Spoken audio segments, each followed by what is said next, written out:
Hi friends, അപ്പൻ്റെ മോൻ്റെ പുതിയൊരു വീഡിയോയിലേക്ക് സ്വാഗതം. അത്യാവശ്യം നല്ല രീതിയിൽ മഞ്ഞ് വീണ് തുടങ്ങി. ഞങ്ങൾ ബേസിലോട്ട് പോവാണ്. ഞങ്ങൾ ഇനി അടുത്ത ലോഡ് ഇവിടെ പോളണ്ടിൽ നിന്ന് നെതർലാൻഡിലോട്ടാണ്. അപ്പോൾ കമ്പനിയിൽ നമ്മുടെ ടാക്കോ കാർഡ് റീഡ് ചെയ്യണം.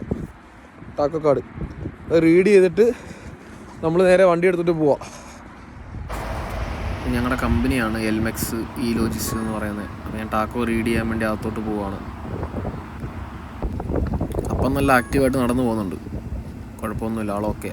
ഇത് നമ്മുടെ വണ്ടി ഇടുന്ന സ്ഥലമാണ്, ബേസ്. ഇവിടാണ് നമ്മുടെ കമ്പനിയിലെ എല്ലാ വണ്ടീസും കൊണ്ടിടുന്നത്. നമ്മളിപ്പോൾ വണ്ടിക്കകത്ത് പോയി വണ്ടി ഒന്ന് ചൂടാക്കട്ടെ. കാരണം എന്താ അറിയുമോ, ഹീറ്റാക്കിയില്ലെങ്കിൽ 2 ദിവസം ന്യൂ ഇയറിൻ്റെ വെക്കേഷനൊക്കെ കഴിഞ്ഞ് നമ്മൾ റൂമിലല്ലായിരുന്നു. വണ്ടി നല്ല രീതിയിൽ തണുത്ത് കിടക്കുകയാണ്. വണ്ടി ഒന്ന് ഓക്കെ ആയി സെറ്റാക്കിയിട്ട് നമുക്ക് പയ്യെ ഒരു 1.5 മണിക്കൂറേക്ക് ഇറങ്ങണം ഇവിടുന്ന്.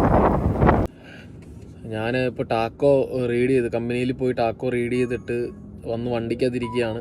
ഒരു ഇച്ചിരി താമസിച്ചാലും നല്ല രീതി പെട്ടുപോനെ. കാരണം ഞാൻ ഇറങ്ങിയപ്പോൾ അത്രയും മഞ്ഞ് വീഴ്ചയില്ലായിരുന്നു. ഇപ്പം നല്ല രീതി മഞ്ഞ് വീണിട്ട് ആകെ സീനായിട്ടിരിക്കുകയാണ്. വണ്ടിയിൽ ഹീറ്റർ ഇട്ടിട്ട് പോലും അത്ര അങ്ങോട്ട് ചൂടാവുന്നില്ല. അപ്പോൾ ഞാനും അപ്പനോട് വണ്ടിക്കകത്തിരിക്കുക. ഞങ്ങൾക്ക് ഒരു 1.25 മണിക്കൂറിനുള്ളിൽ ഇറങ്ങണം ഇവിടുന്ന്. അപ്പോൾ ഞങ്ങൾക്ക് നെതർലാൻഡിലോട്ടാണ് അടുത്ത ഓട്ടം.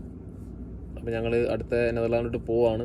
ഇനിയിപ്പോൾ ഇവിടുന്ന് ഡീസലൊക്കെ അടിച്ചിട്ടൊക്കെ വണ്ടിയെല്ലാം ഡീസലൊക്കെ അടിച്ചു, ടാക്കോ എല്ലാം റീഡ് ചെയ്തു, എല്ലാം സെറ്റ് ചെയ്തു. ഇനിയിപ്പോൾ പരിപാടിയൊന്നുമില്ല, ജസ്റ്റ് ഇനിയിപ്പോൾ ഇറങ്ങുന്ന ടൈം നോക്കി ഇറങ്ങുന്നത്. ഇവിടെ ടൈമിങ് ഭയങ്കര പ്രാധാന്യമാണ്. നമുക്ക് ടാക്കോ വാലുവേഷനൊക്കെ വരാൻ ഒത്തിരി ഇതുണ്ട്. ടൈമിങ് കറക്റ്റ് ഓടിയില്ലെങ്കിൽ, കറക്റ്റ് ലോഡ് ഇറക്കിയില്ലെങ്കിലൊക്കെ നമുക്ക് ടാക്കോ വാലുവേഷനൊക്കെ വരാൻ ചാൻസ് ഉണ്ട്. അപ്പോൾ നമ്മൾ ടൈം കറക്റ്റ് കീപ്പ് ചെയ്ത് ഓടിയില്ലേ പ്രശ്നമാണ്. അപ്പം നാണ്ടെ